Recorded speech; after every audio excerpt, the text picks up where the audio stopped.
Assalamu alaikum students. Welcome to another lecture on methods. On the course is going on. What is the course? TEFL. What is the course code? 502. And today we are here for which lecture, students? Lecture number 14. Good. So it means we have done 13 lectures. And I'm sure you have done your text. You have read all the chapters from your textbook, and I'm sure you are going with us, and I'm certain things are easy for you, and you're also enjoying the course, right? So let's start with today's lecture, which is very important. So we started discussing the method that is CLL. Stand for? What does CLL stand for? Community language learning, right? So you can call it community language learning method, a very important method, right? And of course very impressive one. Let's see what is there in this method, and as usual, what is our practice? First of all, we review the last lecture and then we'll move on, of course. So since we started this community method last week, so let's review this lecture again, and then we'll move on to our today's lecture.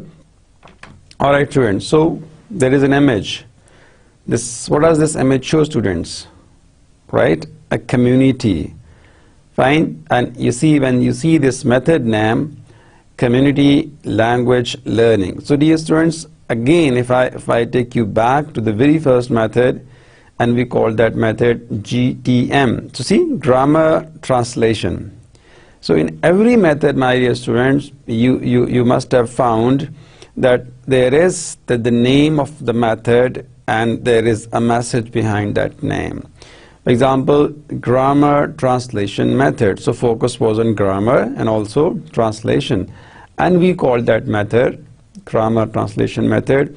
And then we moved on to direct method. So where target language is taught directly, right? Where there is no use of L1. So see, and we call that method direct method.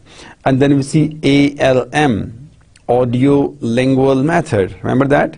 So that method, of course, see, audio mean auditory, oral method. You listen, of course, and then lingual, related with your speech. So their audio lingual methods through what?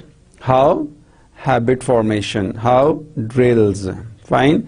Repetitions, of course. So that method, language is acquired through imitation, reinforcement, and what? Other thing is, yes, right, there is imitation, there is repetition, fine, and there is reinforcement. So that's what we call it. ALM stands for audiolingual method. Then I move on to, yes, the silent way, right? Again, the teacher remains silent, and of course, most of the time the student perform activities, and the teacher acts as an engineer or a technician. So we call it the silent way, in fact. And then this method we started last week. Of course, before that we had a method that was, yes, what is it? Suggestopedia, right? In which we suggest. And before we suggest something, yeah, a good teacher desuggest all the problems, right? Psychological barriers that the student might have. Which kind of barriers we talked about, students? Yes, the barrier, of course, fear of failure, fear of unknown, and this fear that the student may not be able to learn. So that thing, of course, I mean, if a teacher uses that method, suggestopedia, and what the teacher does, he desuggests, right, whatever the barriers the student might have. And also we saw in this method that it's a fun learning method. Students learn in a free, fair, in fact, and transparent, and in fact, there is no stress on the student, right? So that is the learning is one very, of course, mean you can, in a playful mood, student, they learn. In fact, there is no stress on them. Sometimes they visualize, sometimes they have some pseudo-state activities. So all this thing, of course, we saw in this method, that was what? Suggestivedia. And then we moved on to this method that we started last week, that is community language learning. So again, the word community, right? Of course, if you see the method, and if you look into this method, if you think over the method, you will find out that the student make a community. In fact, of course, there is a community between the students, and also the teacher becomes the part of it. And definitely, of course, we don't call this method a student-centered method, or even we don't call it teacher-centered method. So what do we call it? We call it both teacher and student-centered method, right? So this was the method we started last week. That was CLL, Community Language Learning, and this image speaks volume for that, right, students? This image shows, what is CLL, and this image also reflects that how communities are made and how students can make their communities for successful learning of a foreign language. Dear students, remember that the learning of a foreign language is not an easy job, but again, it is not an impossible thing. You can do it. You can do it, of course. If you are keen and if you want to learn it really. But the point is that you have to work really hard, because learning a foreign language means learning a foreign culture also, right? So learning a language, in fact, means learning language for different situations. So there are countless situations, in fact, and which is not easy for a learner to have of course an idea of each and every situation. However, if a learner in fact exposes himself to an environment where that target language is spoken as language one, so things would be easy for the learner, particularly when the learner is in an environment where the target language is not the first language or not being spoken, or the target language is not the lingua franca of that region. So yes, it becomes difficult for the learner to learn that language. So we should understand this, that learning a foreign language is not easy, and that's why experts have given different methods for the teachers. Since we see that learning a foreign language is not an easy job, so then now come to your part, being a teacher, how hard it would be to teach a foreign language to students, in fact. So that's why, of course, the experts have given different the methods for successful foreign language teaching, for successful second language teaching. So right, and that, of course, these methods are there. Again, I might have told you earlier that no method is an accurate method. Every method has its merits and demerits. So what you have to do, that whatever method you are following, for example, or whatever method you have been part of it, so you can see that what techniques of, for example, direct method, what techniques of, say, a grammar translation method, or whatever techniques so far we have talked about, how can you incorporate them? If you can do that, right, and say how successful your method of teaching is. And you must have read the preface of this book that we are following, and see, in the preface you must have read that, well, there is no, you cannot replace your method of teaching altogether with the new method. But what you can do is that once you know about these methods, your vision would be broad, and you would have more methods to teach language, and you can be a successful language teacher, right? And particularly, of course, you can teach English, right, successfully, provided you know different methods. Otherwise, maybe your teaching is traditional. You are following the methods that your teacher followed you while once you were the students. So but once you are part of this course, you are doing masters in English, and TEFL is an important the part of this course, and that's why, seeing the importance of this subject, of course, university have designed the TEFL, And there are not 3 creditors, but you have got 6 creditors. You have TEFL A and TEFL B, right? We can call it TEFL 1 and TEFL 2. In your 4th semester, you have the same course as well. Advanced TEFL would be there, and more would be on the practical. Like in every university, of course, a university which offers, in fact, those universities which offer masters in English, particularly in linguistics, right? So over there, the TEFL has its value, in fact, and definitely once you have know of this subject, so you will be able to teach English. Successfully. You will be a better English language teacher, and of course, English is international language, and there is a scope for the good teachers who can teach this language well.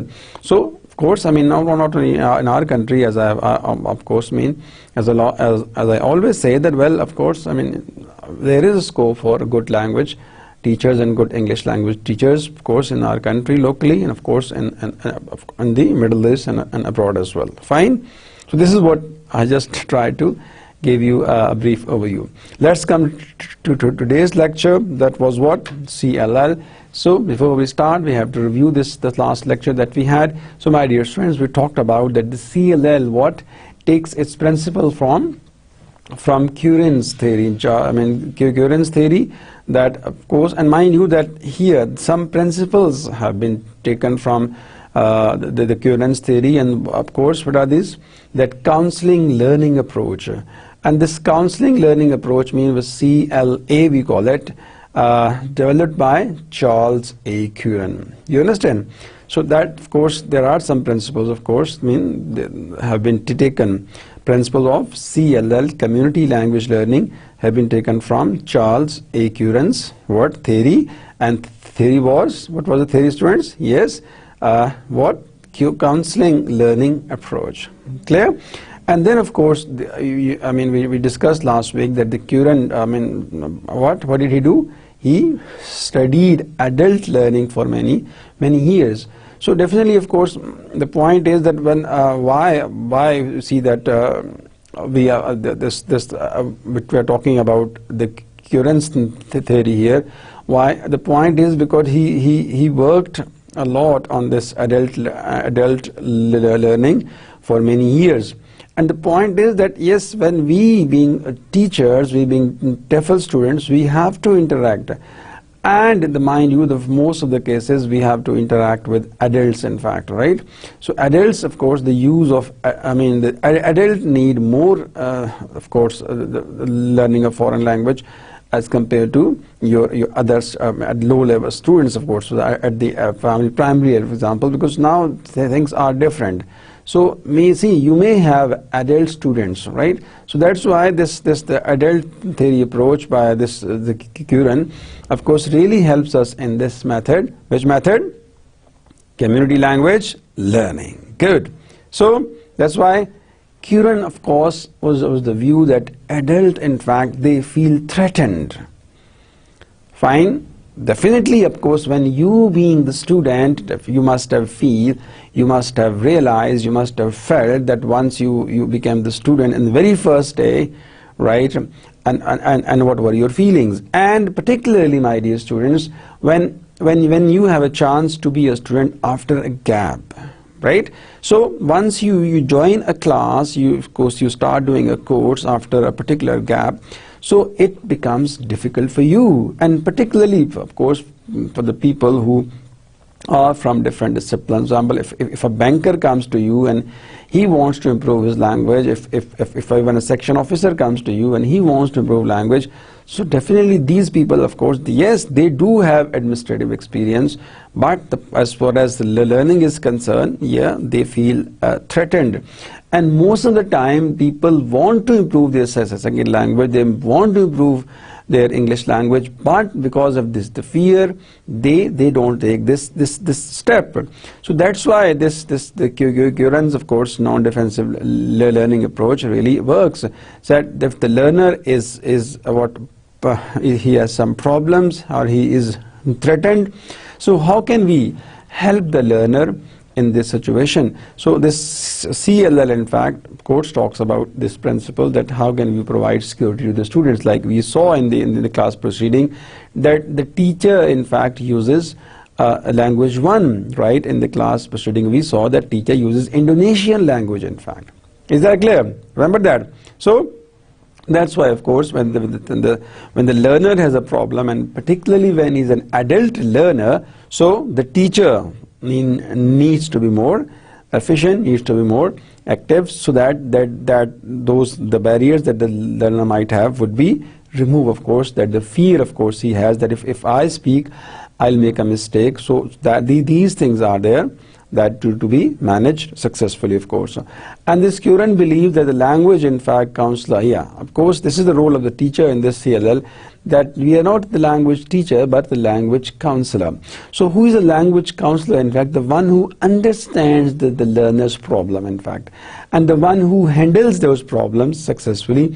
Again, here, the counselor, like, of course, there are so many, of course, you can say they are consultants. So here you give counseling to your learner. So you have to behave like a counselor, and you take your student as your client.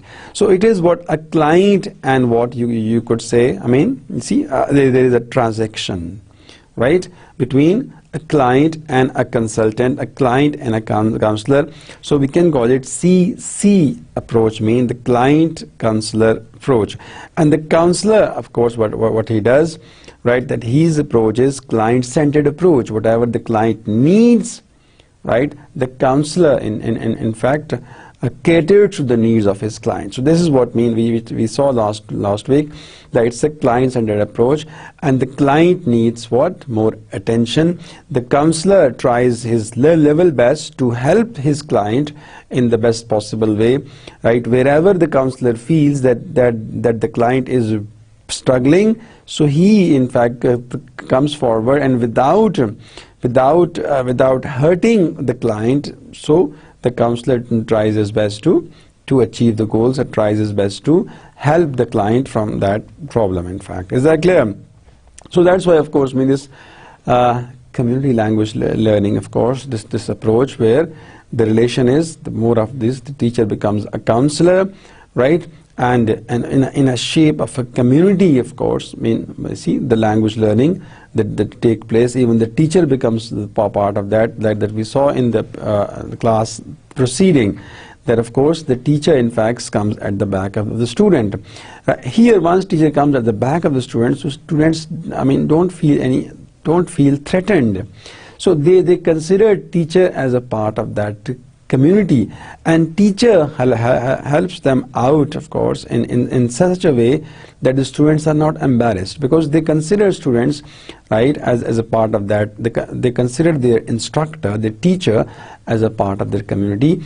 And when the teacher comes to the learners, in fact, and definitely it gives confidence to the students, right? The teacher is there, right, and teacher in fact helps the learner out, and of course, and even the teacher is non-threatening also, right? So he doesn't threat if students in fact does something wrong, or if he makes a mistake. So this teacher in fact very of course politely in fact helps him out, and teacher is non-threatening. And once the teacher is non-threatening, then this gives confidence to the student that, well, we are here, we are learning this language, and it's of course a good approach by the teacher. This was, of course, we talked about last week, that today what the CLL, and of course how this what are the scheme behind this CLL, that where have you taken this CLL, and what is the relation between this CLL and our counseling learning approach by Charles K. Currens. So dear students, today in fact we have to move on. So if I tell you one thing, that see well, so far we have been talking about the principles, in fact, of course, community language the learning, and today particularly, of course, we have to see that what are the principles. And today I have a change of plan. What I did today, that I also gave you observations. Before that, what we used to do, that I would give you the principles, and we had a discussion on those principles. Today, in fact, I brought on purpose, I brought observations as well. And I hope you are clear, my dear students, that, well, see, there are observations, right, or techniques, and then what, principles, right? So what makes a method? The very first day I told you that method comprises of your principles and techniques. And again, behind any technique there is a principle, right? This is what you know that, right? So now today what I did, that I also brought observation, and I want you to see that what is the principle behind a technique that the teacher uses, what is the principle behind a drill, a principle behind an activity that the teacher has designed. Remember that? So I hope you are clear that of course principle is an invisible thought. It is behind every activity, right, or any technique that the teacher uses in the class. Remember? Fine? Okay, students. So example, what is the first observation? Right? I mean, if you don't know the observation, you can see your text and there are observations given also. There are 2 columns, my dear students. See what is the observation on your left side and what are the principles on your right side. Clear, students? Alright. So the first observation is what? The teacher greets the students. Right? Of course, you have seen that, and maybe you are doing also, because in the language learning class, whenever you enter the class, of course, you greet the students, right?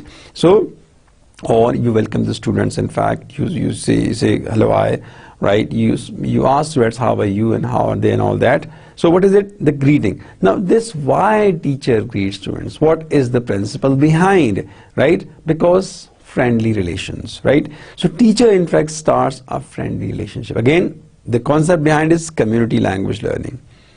So relation building is an important part of this with the community, because if there are relations, so I mean only people are social, only then that community can be made, and only then that community can be a success. So here, since the method is community language learning, so for that method, my dear students, this relation building, the greeting of the teacher makes sense. So whenever the teacher greets the students, right, he asks the students how are you and how are everybody. So, and then maybe of course he uses the language 1 for that, but the point is the students in fact they feel at ease, right? They say that the teacher in fact regards them, and it's a class that's of course is a more a useful class for them. The more interactive class would be there, because the teacher comes, and again it shows your manners as well, that when you come and you ask the students everything. And for example, on the other hand, but if you do, for example, that you come and you start teaching, for example, so I mean your principle may be that, well, there is time constraint and we have to discuss more things, but on the other hand the students' feeling would be, they would be depressed in fact. So the first principle, student, the observation was the teacher greets, and the principle behind is what is friendly relation, of course, and which is important, because definitely, my dear students, we talked about that the relaxed environment fosters learning, right? If the environment is tense, so that learning would not be faster, learning would not be effective. Fine? That is the first observation. We saw that. Now, second observation, what we see, that the students, yes, you might be asking what is TT. Yes, I use this abbreviation for teacher, and you might find this abbreviation SS for students. Clear, students? Alright. So, what is second observation? Ali, can you read? Yes. Teacher tells what are they doing to do. Yes, of course. So when a teacher enters the class, and of course in a very happy mood, he tells the student, what are we going to do today? Right? For example, teacher says, we are going to talk about weather today. Right? We are going to talk about, for example, language learning. We are going to talk about CLL today. So again, the teacher enters and he tells the student, he announces. So my point is that what is the principle behind? If somebody comes and if he announces something, so what is the principle behind? Can you try? Yeah? So again, I mean the point is that teacher explanation of the activities brings security. I mean if the teacher in fact doesn't announce anything, the student would be shaky in fact. Right? They would be thinking that what would be there in the class. So, but once the teacher announces, and of course in a clear way, that today we are going to talk about a dialogue, today we are going to learn listening skill, and today we are going to listen to a dialogue. So teacher, the students will be of again will be more secure. Is that clear? So this is what means the second observation that we saw, that the teacher announces, and the principle behind is what? That students feel at ease, students feel more secure, and they do not feel any stress on them, that well, today is a class, and in this class we will talk about this. Again, expert says that once the teacher announces that we are going to talk about this, what students do? They create some folders in their memories, and then they try to save data in that folder, of course. So this is what we can call it, second observation and the principle behind. Again, third one, who would tell me the first two one? Who would try? The first one was, yes, Ali, can you try? You don't know? Okay, fine, Zia, would you try? The first observation was, yes, teacher greets the students. Yes, Mustafa, what is the principle behind? Relation building. Very good, of course. Yes, who would tell me the second principle? Yes, second observation was, yes, teacher tells what are we going to do. And what is the principle behind? What is the principle behind? The principle is students feel secure. Very good. Please be with me. Right? So be with me, of course. Once you be with me, things would be easy for you.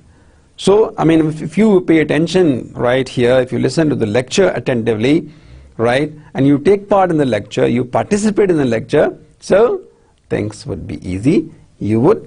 Once you would go back to the post-lecture reading, things would be easy. Pre-lecture reading and post-lecture reading. Pre mean before, right? And then post mean after. So there are three readings, my dear students. One is the pre-lecture reading. Second is post-lecture reading. Some people say during lecture reading, in fact. Yeah, it depends. So let's move on to the third principle, my dear students. That students have conversation. It's an observation. Now what is the principle behind? Would you try? When students communicate, they conversate, they have conversation, what is the principle behind? Could you try? Who would try? Yes, Anita, would you try? Yes, the purpose of language is communication. Very good. All right, language is for communication. Very good, very well done. So, yeah, this is what the principle behind is, that when the students have conversation, right, they discuss things with one another, right, they also discuss with the teacher. So, what is it? This is what the language is for, communication. And definitely, of course, we learn language and we teach language so that learner would be able to communicate in that language, of course, and definitely would be able to communicate in different situations, right, because language demands, right, different situations. So that's why once we saw that there is a conversation in the class, principle behind is what? Communication, right? Very good. Now the next observation is the teacher stands behind the students. Yeah, it's a very good observation. So what is the principle behind? What is the principle behind this? Why the teacher stands at the back of the students? And what happens when the teacher stands in front of the students? Right, okay. When the teacher stands at the back of the students, so it gives what? Again, the principle behind is that teacher tries to reduce any tension, any stress. He tries to be part of the class. He tries to be part of that learning process. Maybe once the teacher goes at the back of the student, he goes to help them out, one also. And once he goes at the back of the student feel as ease, right? Student become more comfortable that the teacher is part of that. And again, once the teacher goes there at the back, so maybe he becomes a learner for a while. So a teacher can feel that what happens when you go at the back of the seat and what happens when you are in front of the class. So again, the role change, that when the teacher is there, so at the time he gives instructions, of course he's there, and he comes back and the students, and that again it has many advantages. The teacher, in fact, of course, he instructs the students, right? But once he comes at the back of the students, so it motivates the students.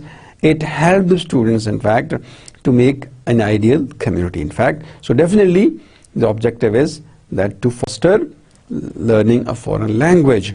Clear, students? Fine. Alright, so moving on to 4 principles. So far we talked about 4 observations and we tried to infer principles from those 4 observations.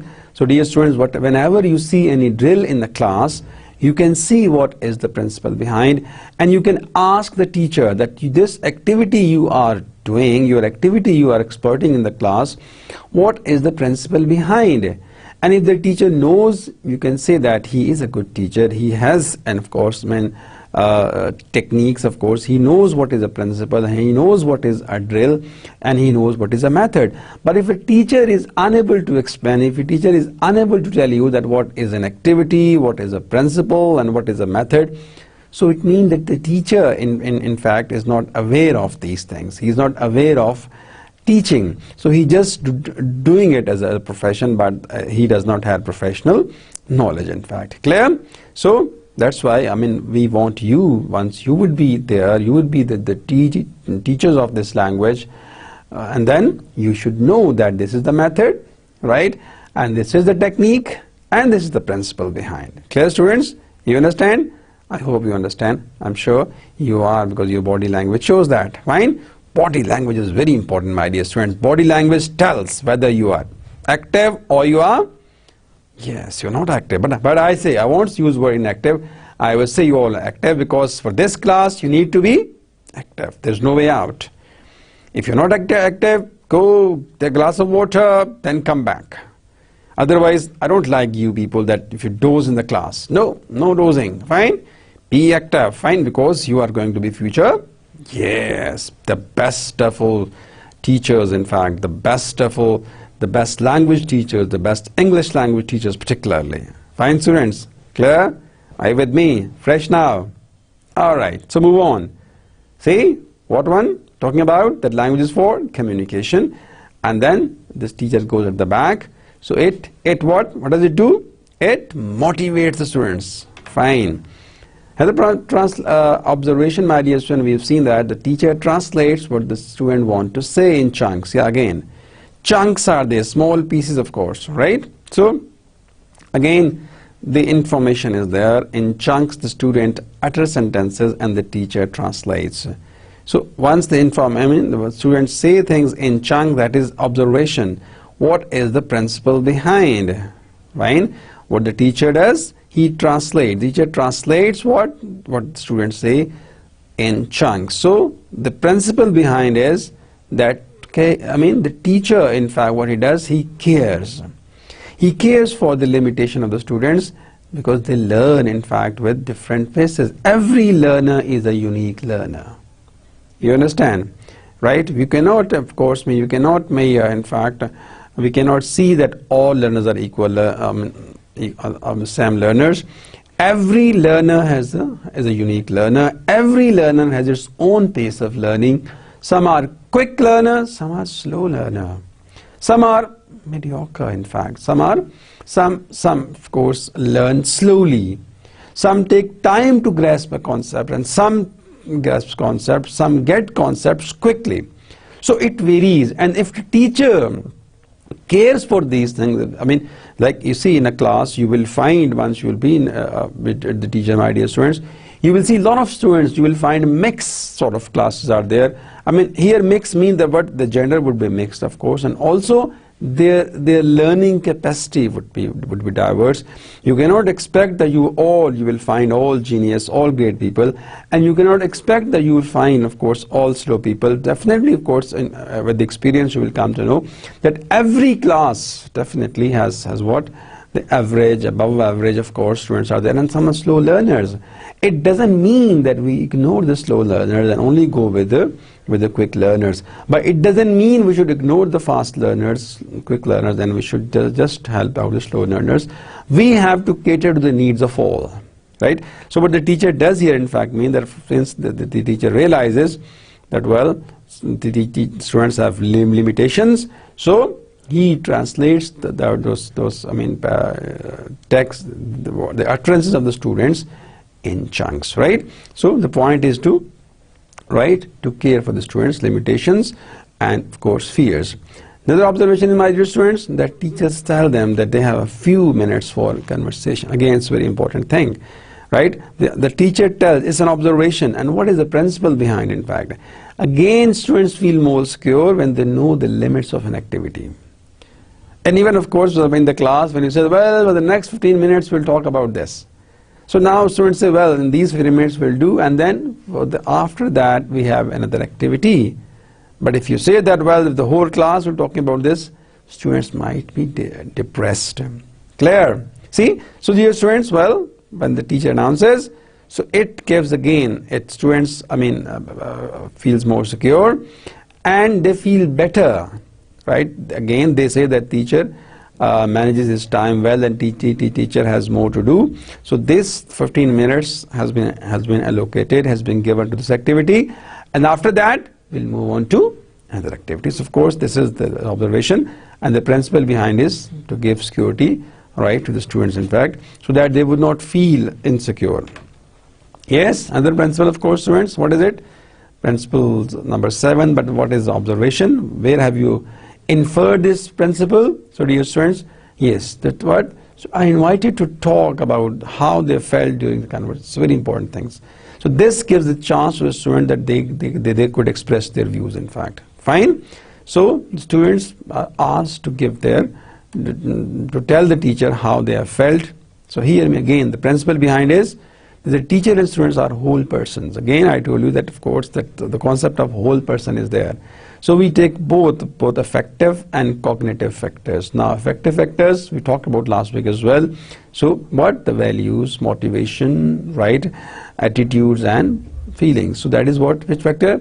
Affective, affection, of course. And then we move on to which factor? Cognitive, from the mind, right? So cognitive factors mean you have comprehension, you have evaluation, you have analysis and all that. Clear? So teacher, in fact, the teachers and the student are whole persons. Fine. So definitely they're whole persons, and their persons have their affective factors and also their cognitive factors. So that's why students, right, they are invited to talk about their feelings. So it's again, the feelings are dealt positively. Again, students move on. So another observation is, what is it, students? Yes, teacher accepts what each student says. What does it mean, by the way? If I ask you, why is it so?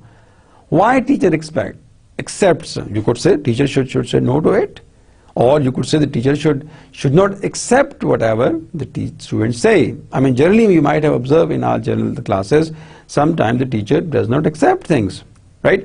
But here in CLL, what happens that whatever the teacher in fact accepts what students say. Why? Right? What is the principle behind, in fact?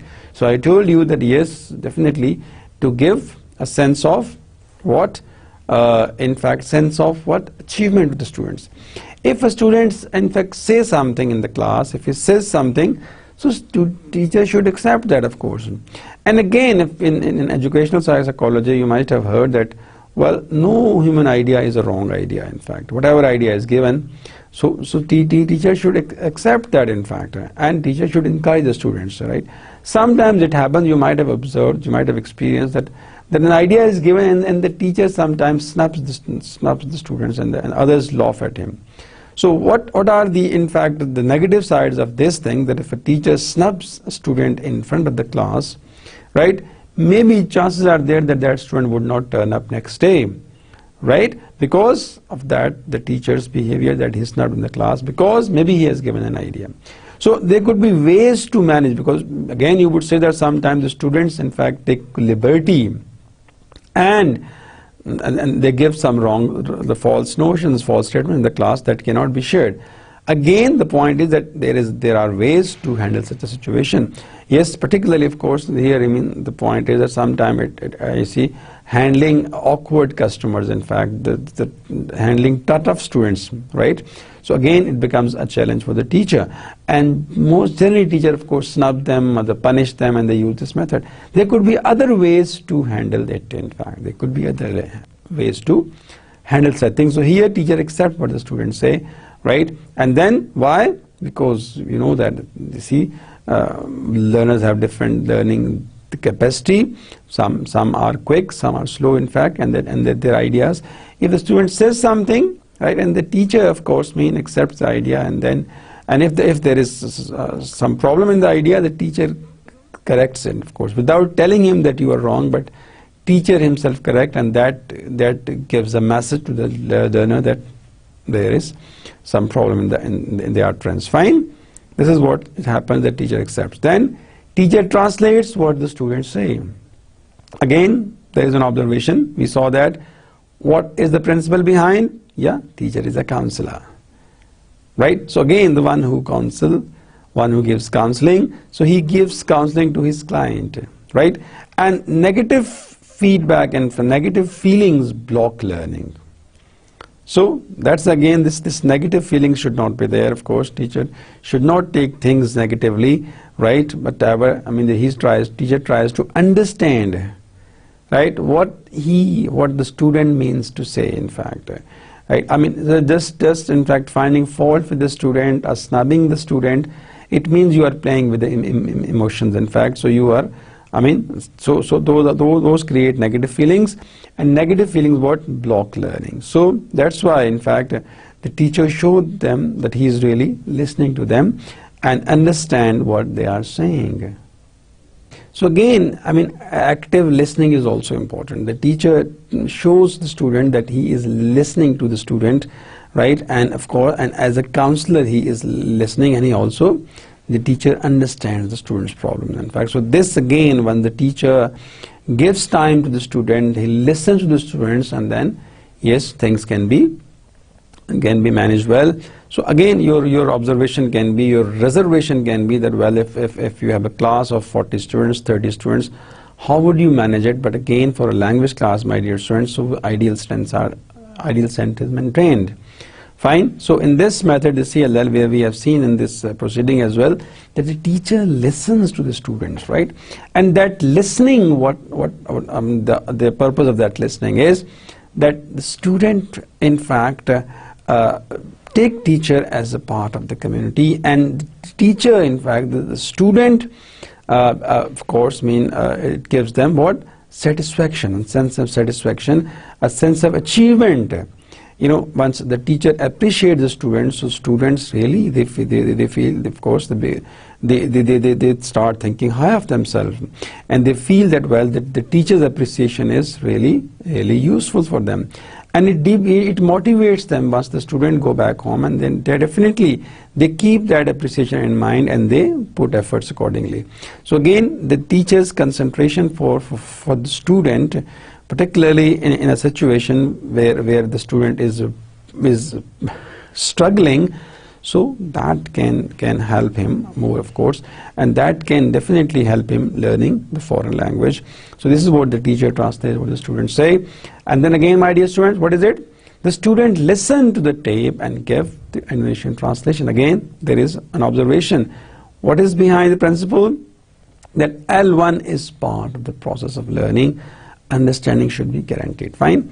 Again, because once there is, of course, an option that initially we saw in the class, that in the initial phases when this use of L1 was more, right, and that L1 mean the target, this native language we call it.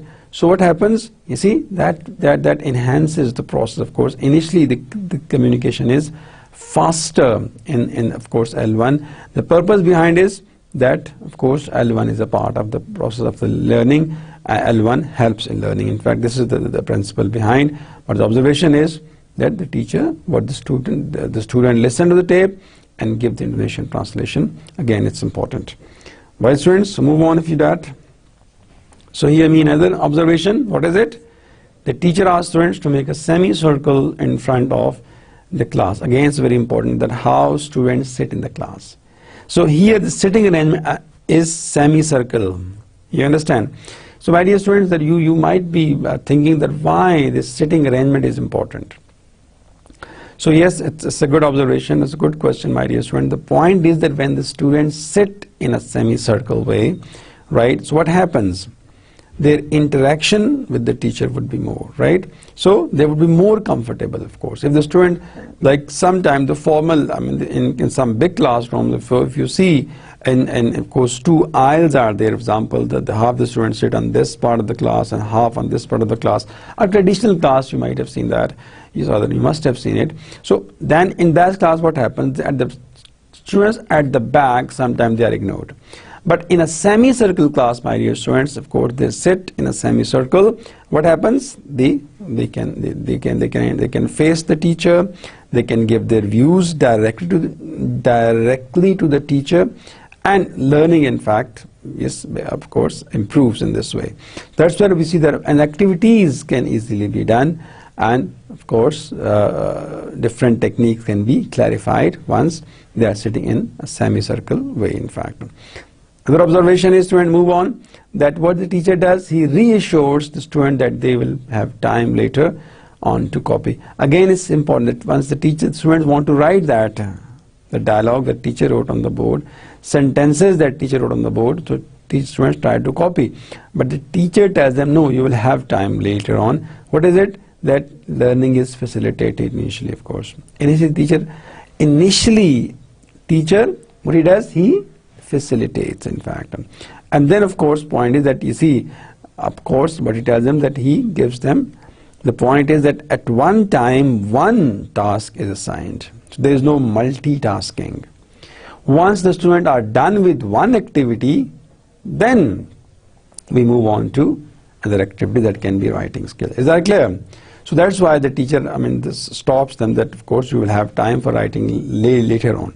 So the principle behind is that students should focus on one task, right, at one time, and then we'll move on, of course. Once we'll finish this, we can move on to the next task. This is, of course, a principle behind this way, in fact. So another observation is, what is it, students? That, of course, this observation is that before the teacher puts in the Indonesian equivalent, he pauses. If no one volunteers the learning, he writes himself. Again, this is an observation. You can see that in your book. So principle behind is that students grow from total dependence on the teacher to independence, and this is important, right? Initially students depend on the teacher. There is total dependence, right? And then once the time goes on, the time passes by, what happens? So the students become more dependent. So from dependent to independent. Initially, students are dependent on the teacher, and dependence is more. Fine? And once they learn things, in fact, they gain confidence, they start interacting with their community, with other students, with the teacher as well. So then they move from that total dependence into also independence, right? So this is what that we saw in the observation, that of course the teacher asks for the students' feedback, asks for the volunteers, fine, and after a pause, if nobody volunteers, the teacher writes on the board, right? So this is what means that initially students are dependent, and with the passage of time they move on to independency. Good, got it? Clear? Alright, so far we talked about 13 observations and what are the principles behind.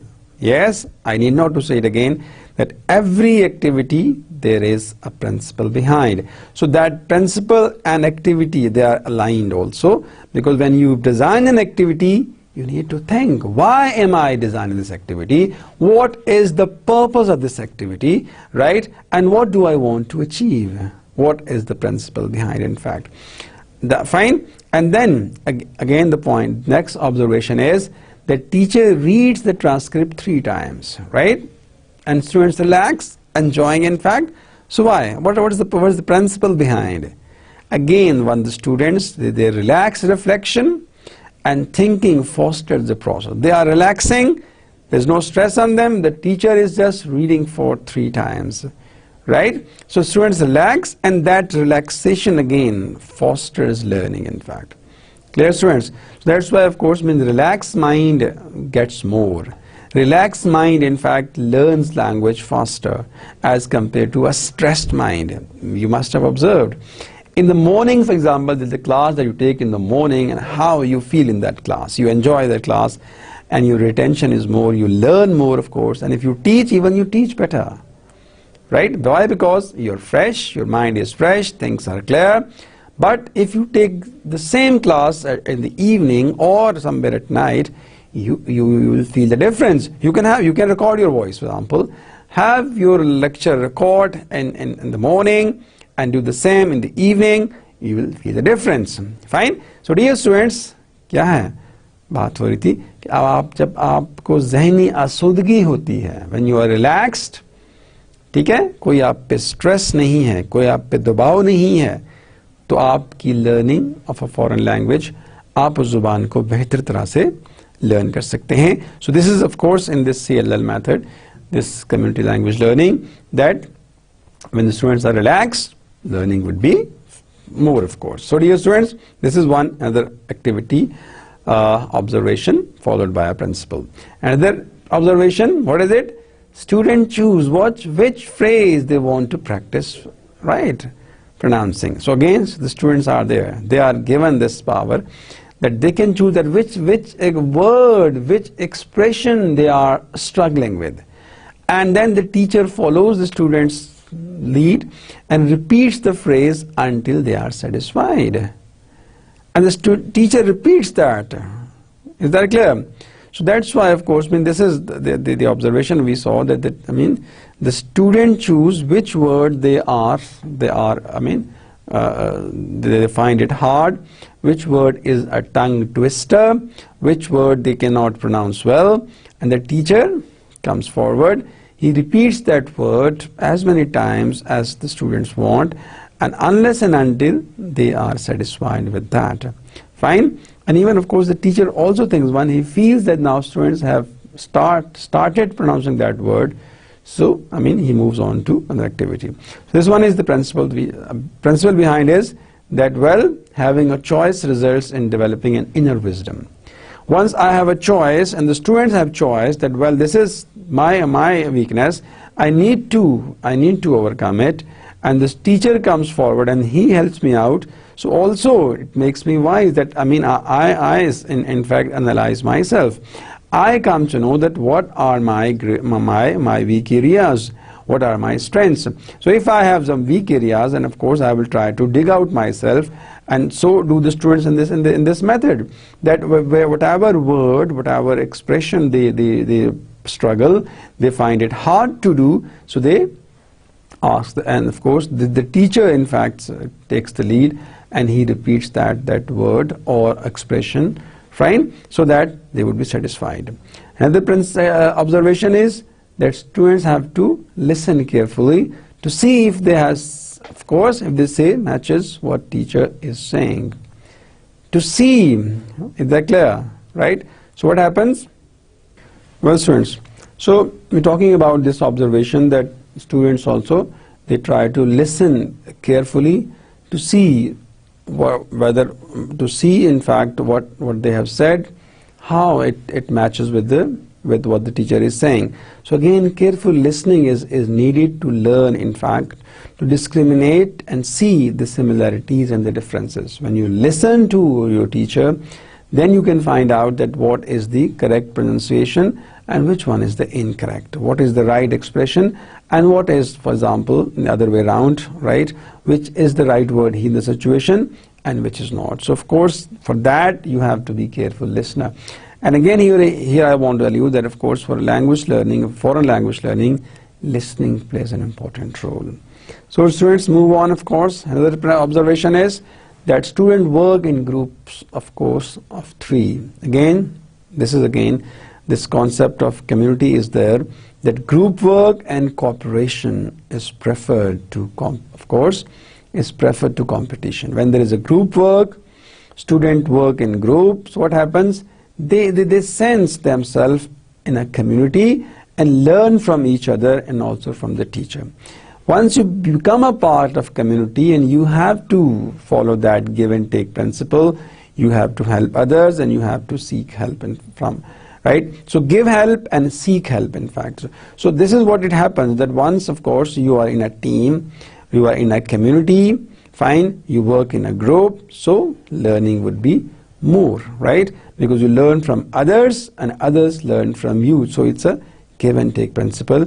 And so did we saw in this CLL that the students work in groups of 3, and once they are in that group, they really help each other and they cooperate with one another instead of competing with one another. So this is one, this principle is. And second, of course, that another observation is the teacher corrects by repeating directly. Fine, what does teacher do? Teacher corrects, fine. He corrects by repeating correctly the sentence the student have created. So again, what the teacher, what the student have said, in for example, student have said something wrong, a wrong sentence, so the teacher will not say that's a wrong sentence. What teacher does, he repeats that sentence with the correction. Fine. So this is the practice that the teacher uses, that he repeats that correct sentences 2 or 3 times. By the time the student, in fact, he comes to know that this is the problem here. Is that clear? This one is, of course, principle number, of course, 18. We've seen that. So another observation is what? The student read what? Their sentences to other members of the class. Again, really, that students now, they coordinate with one another. They read their sentences. And what is the principle behind? Interaction among the peers, right? Student, in fact. Peer learning is there, right? So once students read sentences for others, so that means they correct one another. So principle behind is the interaction among the students. Another observation is the teacher plays what? Plays the tape while the students listen.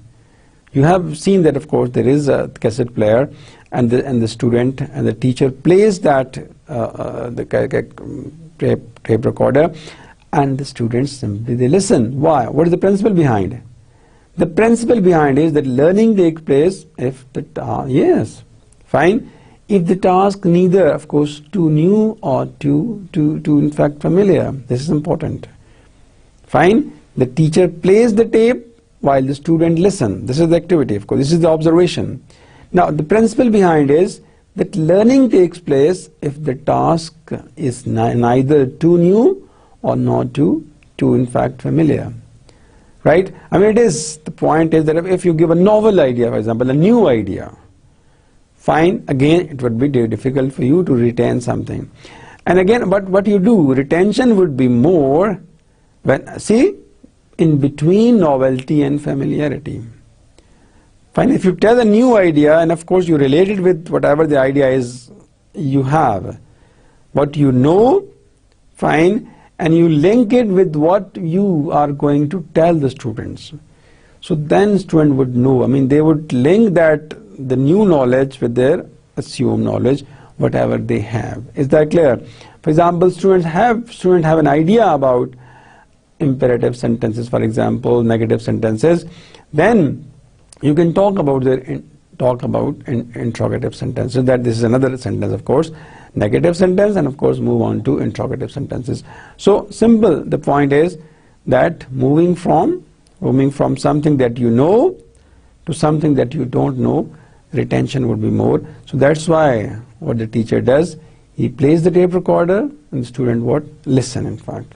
So dear students, another principle is, the observation is that students are what? They are once again invited to talk about the experience they had in the class. Yes, observation is this, and the principle of what? Thinking about learning experience is as positive as reflecting on L2. Is that clear? Fine, students. So this observation is what? That again students are invited to talk about, and the principle behind is, well, that principle behind is that thinking about, of course, that the language, about learning a language and giving the experience, again, really, it's a good thing. Alright, students. So the point is, I was talking about the observation, that students, I mean, are once again, they are invited to talk about their experience. right, they had in that evening. So what happens in that class? What happens? Yeah, the point is that thinking about learning experiences is as positive as reflecting on L2. When they think about their experience, it's really important.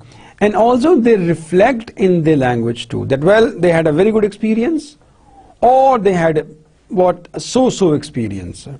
So they think in that, and also they reflect in L2. And definitely they can easily talk about their experience, their experience that they had, and then they reflect in that language. So another observation is, students, other activities, fine with we saw that we saw in the class proceeding that the transcript of the first conversation occur. Then, I mean, yeah, other activities are there, we saw that. And then what happens with those activities?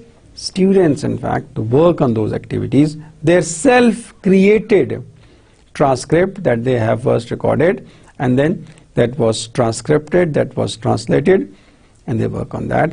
And the principle behind is, in early stages of learning, yes, of course, the syllabus is learners dependent or learner made syllabus, and we saw in this class that the teacher has students record their voices, and the teacher in fact transcribes that in chunks, and then later activities are designed on those, on that transcripted in fact dialogue. So now here, I mean, of course, these are the there were observations and principles. I hope you are clear about these, that what are what were the observations and what were the principles behind. After this lecture, I am sure you student, you have a clear idea that how principles are inferred from the activities, whatever techniques are there in the class. Here in this CLL, of course, one thing is that the non-defensive learning, of course, is important. So we know that Charles Curran, in fact, this CLL takes some principles from Charles Curran's the theory. Theory is what? Right? The learning, of course, mean that the learning approach for adults particularly. So here, I mean, what is this non-defensive learning? You should know it. It's a very important area of CLL. That there are 6 elements of this non-defensive learning. What? You just know there are 6 elements. Security, right? And you need to tell me how security is maintained here. Then aggression, for example, assertiveness. Then attention, right? Reflection, you reflect back, you say that. Retention, you absorb. And then you discriminate between the forms. Is that clear? These are the 6 elements, of course, of what? Charles A. Curran's, right, theory, what? Elements of non-defensive learning. And definitely very important for this, the method, and particularly teaching a foreign language, this should be non-defensive learning is there. So how evaluation is done in this CLL, right? It is not fixed, but it should be in the line with the principles. Of course, whatever the principles are there, then you can evaluate the students. And the test is mainly, of course, integrative, in fact, not discrete point. What does it mean? That different skills are integrated, of course, different skills are examined, not only that only written skills are examined or only what spoken skills, in fact, are important. No. The point is that integrative, your written skills, your writing skills, your speaking skills, fine, are also what? Examined. And self-evaluation is also valued. They definitely, of course, the learner, they value themselves. In fact, they can in fact evaluate themselves. So self-evaluation is also valued in this the method, of course. Then cultural language, of course, simple thing that in CLL the culture and language are, of course, inseparable. The teacher and student form a community. Learning is persons. You understand? So the culture and language, they are inseparable. So we saw that, see, in the CLL, this culture and languages are part and parcel. We cannot separate culture from the language because the culture is there, in fact, right? And then, of course, we saw the trust. They trust each other. Who? Mean the teacher and the student. because they, I mean, act as a whole person, right? So that's why, of course, it's a community. So both trust, the teacher trusts the students, and that's why this teacher asks the student to have their voice recorded, in fact. And then other activities are based on the recorded voice. And again, why is it so? Because once the students have their own voice, right, and they have their own transcript, so they would be more motivated to work on those activities. Right? So dear students, today what we did in this lecture, who would tell me? Simply, it was a very simple lecture today. What we did, in short, we tried to infer principles from techniques, right? So today, how many principles were there? 22. All right. And these principles were inferred from observation. So whenever, my dear students, you visit a class, right, you see a class, or you being a part of the class, you should try to ask this question, that this activity is going on in this foreign language class, what is the principle behind it? Like today we did in this class, what we did, that I didn't give you principles today. What I gave today, I just gave you observations first, and then I asked you for observations, and some of you gave me the principles.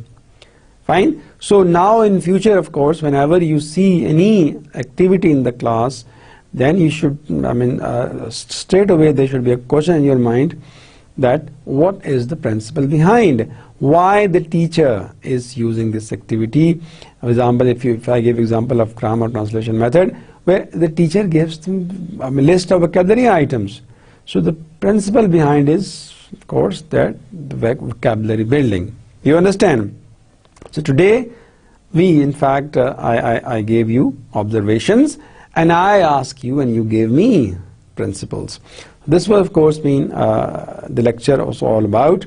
So in the CLL, what happens? The teacher starts in a friendly relation, of course, starts a friendly relationship. So again, greetings, it's very important. And the principle behind is, well, relation building, of course. Because principle behind is that the community needs to be built. And how can we build community? How can they trust each other? Once they greet, of course. And greeting is one way. And even, of course, we being Muslim, we say that whenever we see somebody, we should say Assalamu alaikum. And of course, the other person should say Wa alaikum assalam. And this way, you see, we make communities. Right? If you live in a mohalla, in a street, and you pass by somebody and you say Assalamu alaikum, and he replies Wa alaikum assalam, and the next time, definitely if you say this 2 or 3 times, then after a day or 2 or 3, what happens? You become because you see, you start interacting with one another, and time comes, you become good friends. Is that clear? So that's what here, the point is that what the relation building is there. Community is to be built, of course, and then once the community is built, things become easy. So that's why community language learning, in fact. So language can be learned. So this method says that it can be learned well if you have a community. And of course, the explanation of the activities being security, in fact, he uses what L1 of course translates, that gives security to the students. Then language is for communication, students have conversation, in fact. And then teacher stand at the back, it gives confidence to the students. Then teacher is caring for the students, limitations and fears, right?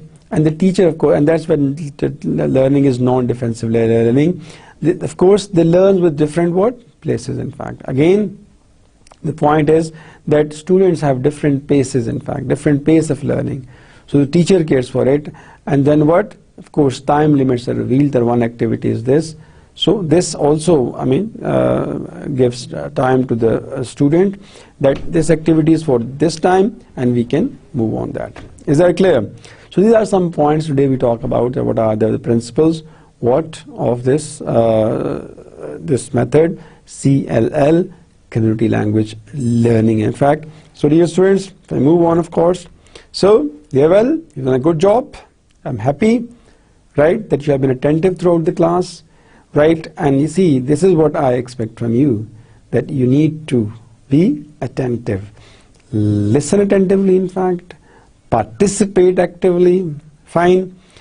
And take notes if you want to. Yeah, you can take notes while listening to lectures. Fine. And then once you do it, you will be more confident. You will face the employer confidently, in fact, and this is what the employers want. Again, the general questions are asked in the interview that, well, this, why would you use, and maybe the question is asked that, well, we hire you, and which method of teaching would you prefer using? And if you say, well, I'll use direct method, and the question might be that, why direct method, right? So then you have to answer, and then the question may be, which activities would you use? So you will give some activities. Question may be, what is the principle behind this activity? Why this activity you will use, right? So this is, you can prepare yourself for this, situations that you have to ultimately, you have to be in the market, you have to be in the industry, and then over there, to be in the industry, you have to face the interviewer as well. Clear? So that's why, of course, whatever method you are doing, so do it well. Fine? You should know, of course, first start to a student, think also. When you see the method names, start thinking that what does this method mean, is CLL, in fact. Fine? And then why teacher is a counselor in this method, in fact, and what is a non-defensive learning. Clear? And what are of course, and if you could use this method in your approaches, in your teaching, how this method could help you. I hope you understand, right? It's a good thing that you people are with me, and you answer questions whenever I ask. So that's good. Fine. That's enough for today's lecture. So it's goodbye. See you in the next lecture today, and the next lecture would be lecture number 15. Clear? All right. Thank you very much. See you in the next class. It's goodbye.